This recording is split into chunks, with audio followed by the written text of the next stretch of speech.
Gaza फटा। अब दक्षिण गाजा फट रहा है।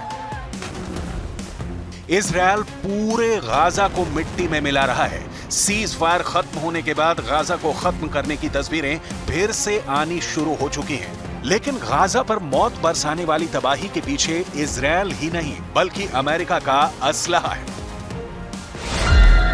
हमास को खत्म करने के लिए अमेरिका ने इजरायल को 15,000 बंकर बस्टर बम भेजे हैं। गाजा पर बमबारी के लिए अमेरिका ने इजरायल को 57,000 तोप के गोले सप्लाई किए हैं। एक तरह से बाइडन मौत बांट रहे हैं। ये इल्जाम अमेरिका पर बार बार लग रहा है।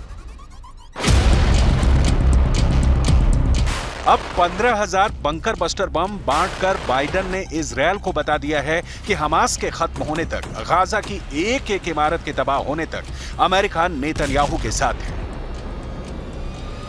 हमास की सुरंग ही हमास का सबसे बड़ा हथियार है। इन्हीं सुरंगों में से ही हमास के हमलावर ताक लगाए बैठे हैं। इस सुरंग नेटवर्क का इस्तेमाल करते हुए ही हमास इजरायल की सेना को घेर कर मारना चाहता है। सवाल है कि ऐसे में इजरायल कैसे सुरंगों के नेटवर्क को तबाह कर सकता है। तो जवाब ट्रिपल बी यानी बंकर बस्टर बम।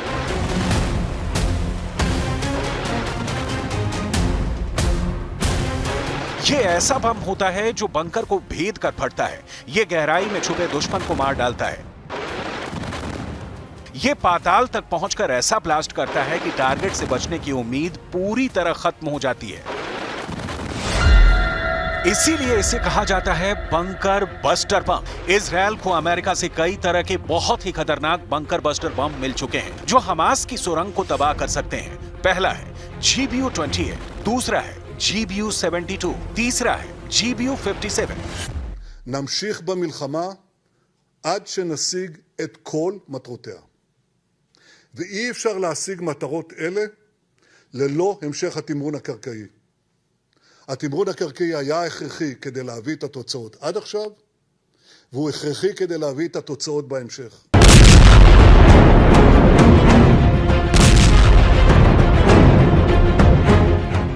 इजरायल की एयरफोर्स इस वक्त गाजा की इमारतों को मलबे में तब्दील कर रही है।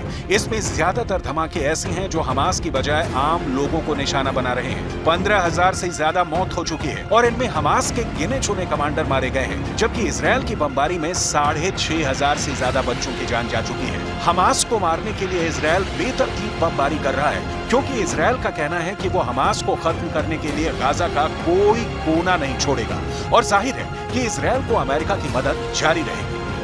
Dynamic will continue to do everything we can to emphasize to the Israelis the necessity to operate within a law of war, but also protect civilians in the battle space.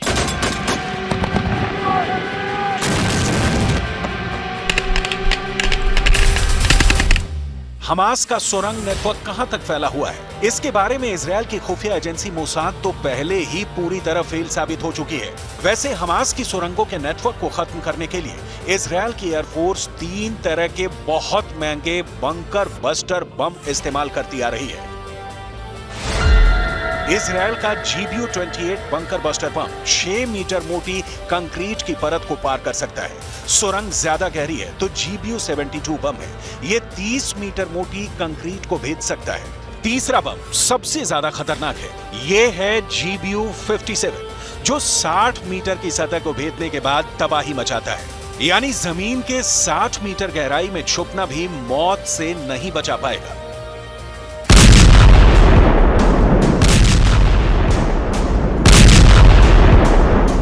ये बम जिस गहराई में जाकर फटते हैं वहां कुछ भी नहीं बचता। मिसाल के तौर पर जब 30 मीटर की गहराई में किसी सुरंग में 1000 किलो विस्फोटक फटेगा तो अंदाजा लगाया जा सकता है कि कैसे पूरी सुरंग एक बार में ढह जाएगी और वहां छुपा दुश्मन कितना भी शातिर क्यों ना हो वो मारा जाएगा। लेकिन इजरायल के लिए सब कुछ इतना आसान नहीं रहने वाला। उसके पास चाहे जितने बंकर बस्टर बम हो, लेकिन हमास की सुरंग भी ऐसी है जिनका नेटवर्क और जिनकी गहराई अब भी इजरायल के लिए बहुत बड़ा चैलेंज बनी हुई है। नेतन्याहू के सामने एक बड़ा सवाल यह है कि जो बम 10 करोड़ रुपए से लेकर 30 करोड़ रुपए में आता है उसको कहां इस्तेमाल किया जाए। इतना महंगा बम और सुरंग भी कोई छोटी मोटी नहीं बल्कि 500 किलोमीटर का नेटवर्क। अब इजराइल को अमेरिका से मिल रहा है उसका सबसे फेवरेट बंकर बस्टर बम, जो सस्ता भी है, भरोसेमंद भी है, जिससे गाजा की तबाही और तेज की जा सकती है। इजराइल ने इसका इस्तेमाल कई जगहों पर किया है। देखते ही देखते इसके एक हमले से पूरी की पूरी इमारत गिर जाती है, जमीन के नीचे सुरंग ढह जाती है।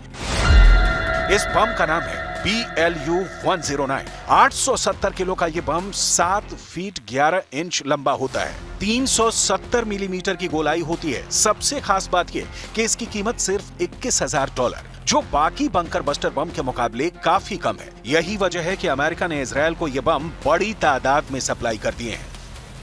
Conflict ends. Hamas cannot control Gaza, and Israel must be secure. Palestinians need a hopeful political horizon. लिहाजा इजराइल की एयरफोर्स ने अब ज्यादा से ज्यादा बंकर बस्टर बम फायर करने का फैसला किया है ताकि हमास की सुरंग को जमीन के अंदर ही खत्म कर दिया जाए। दरअसल हमास की पूरी ताकत इस वक्त सुरंगों में छिपी हुई है और यही नेतन्याहू के लिए सबसे बड़ा खतरा है। अमेरिका में ये बात बहुत ज्यादा चर्चा में है। इसके लिए बाइडेन की आलोचना भी हो रही है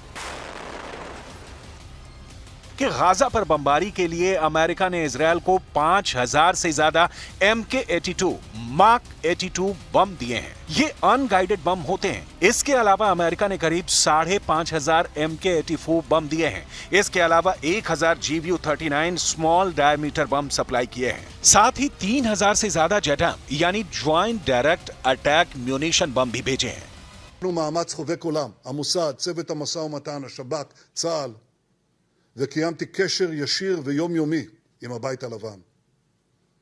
כל המאמץ הזה נשא פרי.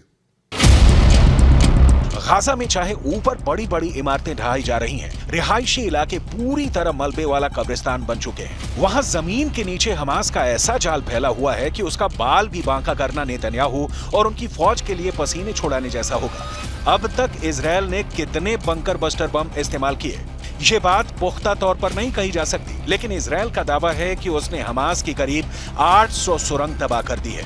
इजराइल का दावा है कि हमास की कई सुरंग अस्पतालों में मिली, कई सुरंग स्कूलों में मिली।